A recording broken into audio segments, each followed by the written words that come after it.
Ravi Prakash Siliconandhra hospital Kuchipudi super speciality వైద్య సేవలు పూర్తిగా ఉచితం. కర్ణాటకతో పాటు రెండు తెలుగు రాష్ట్రాలు తెలంగాణ, ఏపీకి జలప్రధానిగా ఉన్న తుంగభద్ర డ్యాం డేంజర్ జోన్లో ఉందని చెప్తే అవుననే సమాధానం వస్తుంది నిపుణుల నుంచి. 75 ఏళ్ళ నిర్మాణం పూర్తి చేసుకున్నటువంటి ఈ డ్యాం 19వ గేటు శనివారం రాత్రి 11 గంటల ప్రాంతంలో చైన్ లింక్ తెగిపోవడంతో గేటు మొత్తం వరద ప్రవాహంలో కొట్టుకుపోయినటువంటి పరిస్థితి ఉంది. అయితే ఈ నేపథ్యంలోనే దిగువకి లక్షల క్యూసెక్కుల నీరు విడుదల చేస్తున్నారు. 64 టీఎంసీల వాటర్ దిగువకు విడుదల చేస్తే తప్ప మరమ్మతుల పనులు చేయలేనటువంటి పరిస్థితి ఏర్పడింది. ప్రస్తుతం మనం కర్ణాటకలో ఉన్న హౌస్పేట్ వద్ద తుంగభద్ర డ్యాం పరివాహక ప్రాంతం డ్యాం పైన ఉన్నటువంటి ఏరియల్ వ్యూ చూస్తుంటే కనిచూపు మేరలో కూడా పెద్ద ఎత్తున వాటర్ ప్రవాహం కనిపిస్తుంది. తుంగభద్ర కనువిందు చేసేటువంటి తుంగభద్ర ప్రవాహం కనిపిస్తున్నటువంటి పరిస్థితి ఉంది. మనం ఎప్పుడు కూడా ఇంత పెద్ద ఎత్తున జలాశయాన్ని చూసినటువంటి పరిస్థితి అయితే లేదు. కానీ అతిపెద్ద జలాశయం తుంగభద్ర డ్యాం 1633 అడుగుల ఎత్తు, 105 టీఎంసీల నీటి నిల్వల సామర్థ్యం ఉన్నటువంటి ఈ డ్యాం ప్రమాదం పంచున ఉంది. దానికి ఇండికేట్గానే 19వ గేటు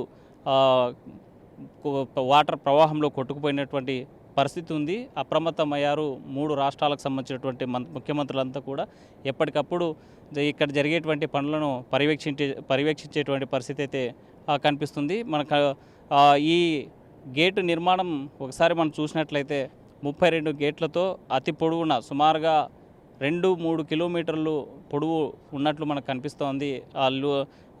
మనకి సుదూరంగా కనిపించేటువంటి 32 గేట్లు లిఫ్ట్ చేసినటువంటి పరిస్థితి ఉంది. అందులో హైట్గా కనిపించేటువంటి గేటు వద్ద వాటర్ ప్రవాహం ఏదైతే ఉందో అది 19వ గేటు వాటర్ ప్రవాహం అంతా కూడా దిగువకి లక్షల క్యూసెక్కుల నీరు దిగువకి విడుదల వెళ్ళిపోయేటువంటి పరిస్థితి ఉంది. వరద ప్రవాహం అంతా కూడా ఈ సముద్రంలో కలిసిపోయేటువంటి పరిస్థితులు అయితే కనిపిస్తున్నాయి. తెలుగు రాష్ట్రాలకు వాటా చూసినట్లయితే 78 టీఎంసీలు తెలుగు రాష్ట్రాలకు రావాలి. ఆంధ్రప్రదేశ్లో కర్నూలు, అనంతపురం, కడప జిల్లాలు, తెలంగాణలో జోగులాంబ, గద్వాల జిల్లాలకు, కర్ణాటక సాగుకు సంబంధించి తాగునీరుకి అందించే జలజీవిని తుంగభద్ర ఇది.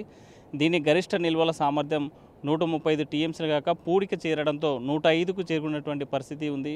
టీఎంసీ జూన్ 1 నుంచి మే 31 వరకు 31 వరకు నీటి సంవత్సరంలో 212 టీఎంసీలు వినియోగించేలాగా డిజైన్ చేశారు ఇక్కడ ఉన్నటువంటి చీఫ్ ఇంజనీర్స్లు. కృష్ణా జలాల ట్రిబ్యునల్ అవార్డు 1 బచావత్ అవార్డు ప్రకారం చూస్తే కర్నూలు జిల్లాలో ఎల్ఎల్సి వాటాగా 28 టీఎంసీలు, కేసీ కాలువ వాటాగా 10 టీఎంసీలు, అనంతపురం జిల్లాలో హెచ్ఎల్సి కాలువ వాటాగా 35.5 టీఎంసీలు, మొత్తంగా చూసుకుంటే 69.5 టీఎంసీల నీరు ఒక కర్నూలు ఈ ఏపీకి వాడుకోవడానికి ఉపయోగపడినటువంటి డిజైన్ చేసినటువంటి డ్యామ్ ఇది.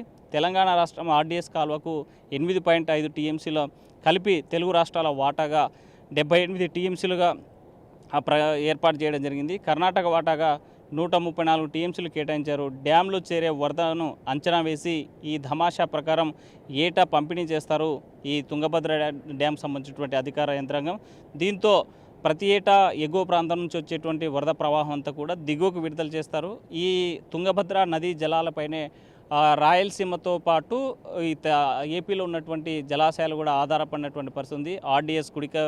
ఆర్డీఎస్ కాల్వ, అదేవిధంగా సుంకేసుల, దిగువకి వెళ్తే శ్రీశైలం జలాశయం ఈ నీటి ప్రవాహం మీద ఆధారపడింది. అటు కృష్ణా జలాలు కూడా శ్రీశైల జలాశయానికి వస్తూ ఉంటాయి. అయితే 854 అడుగులు చేరుకున్న తర్వాత శ్రీశైలం జలాశయం బ్యాక్ వాటర్ అంతా కూడా పోతిరెడ్డిపాడ్ హెడ్ రెగ్యులేటర్ ద్వారా దిగువకి ఈ రాయలసీమ ప్రాంతంలో నీటి కష్టాలు ఉంటాయి, సాగునీటి కష్టాలు ఉంటాయి, రైతులు వలసలు ఉంటాయి, కరువు నివారణ చర్యలు చేపట్టడంలో భాగంగా కొంత ఉపశమనం ఇస్తున్నటువంటి జలజీవనంగా హాట్గా రాయలసీమ హాట్గా పనిచేస్తున్నటువంటి ఈ పోతిరెడ్డిపాడ్ హెడ్ రెగ్యులేటర్ ఏదైతే ఉందో ఆ రెగ్యులేటర్ ద్వారా బాణకచర్ల, తెలుగుగంగ, ఎస్ఆర్బీసీ, హెచ్ఎన్ఎస్ఎస్ కాల్వలకి అక్కడి నుంచే పెద్ద ఎత్తున కూడా జలాశయాలకు నీరు అందించేటువంటి పరిస్థితి. దీని ద్వారా పోతిరెడ్డిపాడు హెడ్ రెగ్యులేటర్ ద్వారా తెలుగుగంగకు వచ్చినటువంటి వాటర్ అంతా కూడా చెన్నై వరకు తాగునీరు అందించేటువంటిది